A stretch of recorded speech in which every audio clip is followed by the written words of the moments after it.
In the annals of World War II aviation, there are many unsung heroes, aircraft that played crucial roles but never achieved the fame of their more celebrated counterparts. The FFVS J-22 is one such aircraft. Developed in Sweden during the tumultuous years of the war, this fighter was a testament to ingenuity and resourcefulness in the face of adversity. While names like Spitfire or Mustang might dominate the history books, the J-22 was Sweden's knight in shining armor, or perhaps its knight in plywood and steel, ready to defend the skies of a neutral nation. Unless you're an aviation enthusiast, you might not have heard of this compact fighter, but its story is one of determination and innovation that deserves to be told. To understand the J-22, we need to go back to the early years of World War II, when Sweden found itself in a precarious position.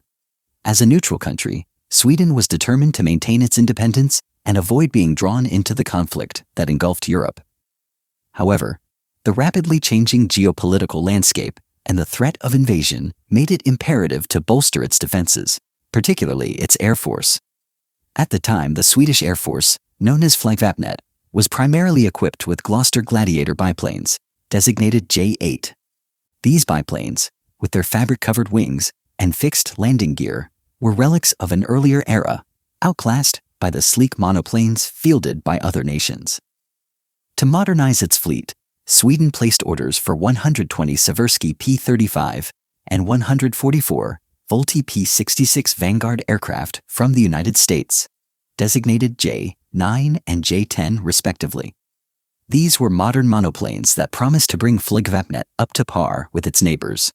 However, on June 18, 1940, following the German occupation of Norway, the United States imposed an embargo on arms exports to any nation other than Great Britain. Only 60 P-35s had been delivered, many routed through Petsamo in Finland or Trondheim in Norway, leaving Flygvapnet with a critical shortage of modern fighters. Faced with this challenge, the Swedish government and military leadership explored various foreign alternatives. The Soviet Polikarpov 116 and I-153 were considered, but their designs were deemed obsolete. The Finnish VL Mirsky was rejected due to its all-wooden construction, which raised concerns about durability. Japan offered the Mitsubishi A6M0, but the logistics of delivery across a war-torn world were impractical. As a temporary measure, Sweden purchased 70 Fiat CR 42 Falco biplanes and 60 Reggiana Ray 2000 Falco aircraft from Italy, designated J-11 and J-20. These were stopgap solutions, as their performance lagged behind contemporary fighters. It became clear that relying on foreign suppliers was no longer viable. Sweden needed a domestic fighter to ensure a reliable supply of modern warplanes. In 1940, the government established the Kungliga Flygförvaltningens Flygverkstad I Stockholm, or FFVS, specifically to design and manufacture a new fighter aircraft. The project was led by Bo Lundberg, an experienced aircraft designer who had previously worked at Sparman Flygverkstäder and Gothaverkens Flygplansavdelning in Gothenburg.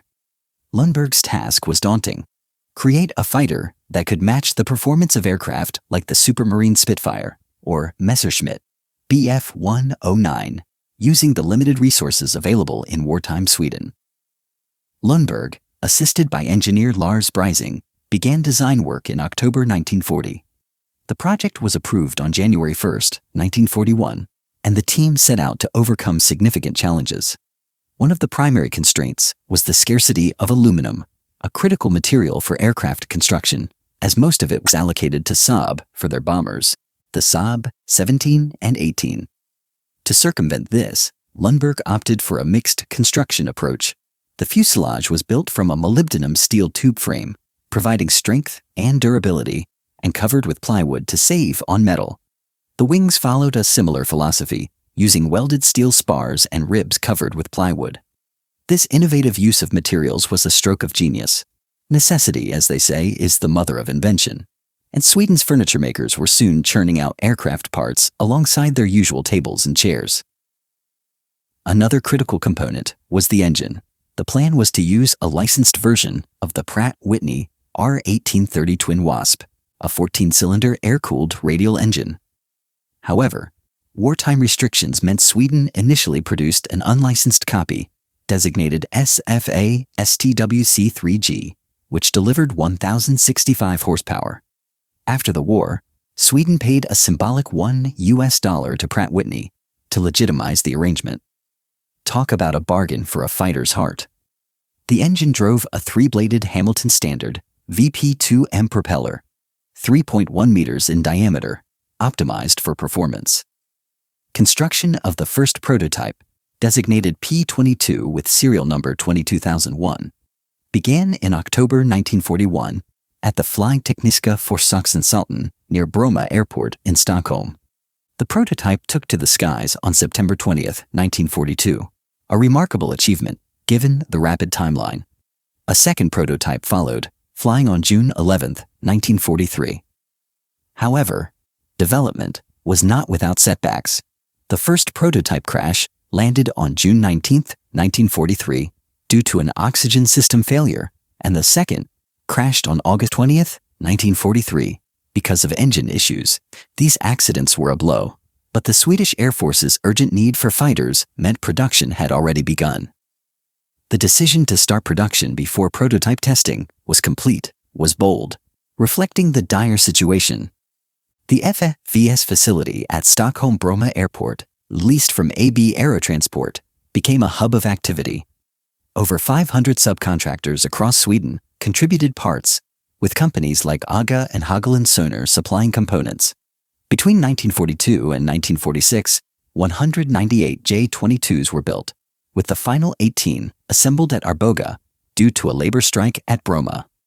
The last aircraft was delivered on April 6, 1946, marking the culmination of a Herculean effort. The J-22 entered service in October 1943, with the first units delivered to the F-9 Air Wing at SAF near Gothenburg.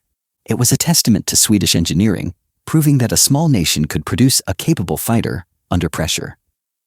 The aircraft's design balanced performance and practicality, making it a vital asset for Flygvapnet during a critical period. Now, let's examine the technical details of the J-22. The aircraft was a single-seat, single-engine, cantilever mid-wing monoplane designed for agility and robustness. Its fuselage was a steel tube frame covered with plywood, a practical solution given the aluminum shortage. The wings, also plywood covered, featured welded steel spars and ribs, ensuring structural integrity. The wingspan was 10 meters or 32 feet 10 inches, with a wing area of 16 square meters, or 172.16 square feet. The wing loading was approximately 177.2 kilograms per square meter at gross weight, comparable to other fighters of the era. The airfoil was NACA 23015 at the root and NACA 001264 modified at the tip, optimized for lift and maneuverability. The aircraft's length was 7.8 meters or 25 feet 7 inches, and its height was 3.6 meters or 11 feet 10 inches. The empty weight was 2,020 kilograms or 4,453 pounds, with a gross weight of 2,835 kilograms or 6,250 pounds. The heart of the J-22 was the SFA-STWC-3G engine, producing 1,065 horsepower. This radial engine, driving a three-bladed propeller, gave the aircraft a maximum speed of 575 kilometers per hour or 357 miles per hour at 3,500 meters in combat power. At sea level, it reached 510 kilometers per hour or 317 miles per hour. The cruising speed was 500 kilometers per hour or 311 miles per hour at 4,000 meters with 75% power. The range was 1,270 kilometers or 789 miles, and the service ceiling was 9,300 meters or 30,512 feet. The landing gear was retractable, with two main legs retracting rearward into the fuselage and a tail wheel. This reduced drag, contributing to the aircraft's speed. Plans to equip the J-22 with skis for winter operations were considered but never implemented, perhaps a relief for pilots who already had their hands full with the narrow-track gear. The cockpit featured a birdcage canopy that hinged to the right, offering good visibility in flight, but poor forward visibility on the ground due to the long nose. The windshield was 6mm laminated Gremax or acrylic, with a 60mm thick center section for ballistic protection. Armament varied by variant. The J-22A, also known as J-22-1, carried two 8mm KSPM/22 machine guns with 500 rounds per gun and two 13.2mm Aiken M/39 A machine guns with 250 rounds per gun. The J-22B, or J-22-2, upgraded to four 13.2mm machine guns, boosting firepower to the match contemporary fighters. This upgrade was crucial, as pilots needed the extra punch to deter potential threats. Nobody wants to face a swarm of bullets with only a pair of pea shooters. The J-22's performance was impressive for its 1,065 horsepower engine. Its rate of climb was 15.7 meters per second, or about 3,080 feet per minute, surpassing the early Supermarine Spitfire, Mk4's 2,530 feet per minute. Its stall speed was 137 kilometers per hour in landing configuration and 165 kilometers per hour clean, with an approach speed of 170 to 180 kilometers per hour and a landing speed of 140 kilometers per hour. The aircraft could withstand plus 6G forces, with an ultimate limit of plus 10G at gross weight. Compared to contemporaries, the J-22's top speed of 575 kilometers per hour was competitive with the early Spitfire, Kek-1's 584 kilometers per hour, and slightly better than the Mitsubishi A6 M0's 533 kilometers per hour. Its maneuverability was a standout feature, with a fast roll rate and tight turning radius, making it a formidable dogfighter at low to medium altitudes. However, the lack of a supercharger meant performance dropped above 6,000 meters, or 19,685 feet, where it became sluggish. The J-22's control surfaces included large ailerons for responsive roll, elevators for pitch, and a single rudder for yaw, all dynamically balanced to reduce flutter. The aircraft's design prioritized ease of maintenance, with accessible panels for ground crews to service the engine and systems. This was a boon for mechanics, working in Sweden's harsh winters, where a warm hangar was worth its weight in gold.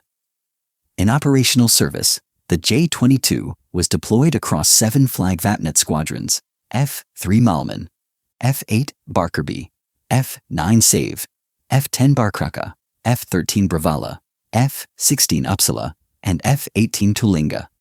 These squadrons were strategically positioned to cover key regions, from Stockholm's defenses at Barkarby to Gothenburg's coastal approaches at Save. As Sweden maintained neutrality, the J-22's primary role was patrolling airspace to deter violations by foreign aircraft. While no combat engagements occurred, the aircraft's presence was a powerful deterrent, signaling Sweden's readiness to defend its sovereignty. Pilots praised the J-22 for its handling. Ove Møller Hansen, a Swedish pilot, described it as one of the finest aircraft he had ever flown, noting its responsive controls and excellent low-altitude performance. In mock dogfights against P-51 Mustangs, designated J-26 in Swedish service, the J-22 held its own up to 5,000 meters, or 16,404 feet. Its tight turning radius allowed it to outmaneuver the Mustang in horizontal fights, though the Mustang's superior speed and climb rate gave it an edge in vertical maneuvers. Above 6,000 meters, the J-22's lack of a supercharger made it sluggish, but in the right hands, it was a nimble adversary. Size isn't everything. It's how you use it in the skies. The J-22 had its quirks. The poor ground visibility due to the long nose made taxiing a challenge, requiring careful attention to avoid obstacles. The narrow-track landing gear, while efficient in flight, could lead to ground looping if the tailwheel was not locked during takeoff, a lesson pilots learned the hard way. Despite these drawbacks, the aircraft was easy to maintain, with straightforward access to critical systems, making it a favorite among ground crews. In 1946, 9 J-22 aircraft were modified for reconnaissance, designated S-22 or J-22-3. These featured a spanning SCA-4 camera in the tail for aerial photography. However, By 1947, these were converted back to fighters, as the need for dedicated reconnaissance diminished with the war's end. The J-22 remained in service until 1952, when it was phased out in favor of jet fighters like the Saab 29 Tunnan. While the J-22 never fired a shot in anger, its role in maintaining Sweden's neutrality was invaluable. During World War II, Sweden faced pressure from both Axis and Allied powers, with potential threats from German and Soviet aircraft. The J-22's presence, alongside other fighters like the J-9 and J-20, ensured that Flygvapnet could respond swiftly to any airspace violations. Although specific incidents are scarce, the Swedish Air Force's expansion to over 800 combat-ready aircraft by 1945, including 15 fighter divisions, underscores the J-22's contribution to a robust defense. The J-22's operational life extended into the early Cold War, bridging the gap until jet aircraft became available. Its versatility was demonstrated in training exercises, where pilots honed their skills in simulated combat. The aircraft's ability to perform tight turns and quick rolls made it ideal for practicing dogfighting tactics, preparing pilots for potential conflicts. Its performance was comparable to early Spitfires and Zeros, and in evaluations, it outperformed the Seversky P-35 and Region Re 2000 in maneuverability. Notitis: the J-22's legacy is one of resilience and innovation. It demonstrated Sweden's ability to produce a world-class fighter under wartime constraints, paving the way for future designs like the Saab 29 Tunnan and Saab 35 Draken. The experience gained from designing, building, and operating the J-22 strengthened Sweden's aerospace industry, which remains a global leader today. Today, 3 J-22s are preserved in Swedish museums, one at the Flygvapen Museum in Linköping, another at the Flottilj Museum in Ängelholm, and a third at another location. These static displays allow visitors to appreciate the aircraft's compact design and historical significance. The J-22 has also found a place in popular culture, appearing in flight simulators and scale model kits, such as those by Cora and Planet Models, introducing it to a new generation of enthusiasts. In conclusion, the FFVS J-22 stands as a testament to Swedish ingenuity and determination. Faced with the challenges of war and limited resources, Sweden produced a fighter that was not only capable, but also respected by those who flew it. Though it never saw combat, the J-22 was a silent sentinel, guarding Sweden's skies during one of the most turbulent periods in history. Its story is a reminder that even the lesser-known aircraft of World War II have tales worth telling. So, next time you're browsing a museum or a flight simulator, keep an eye out for the J-22. It's a hidden gem that deserves a moment in the spotlight.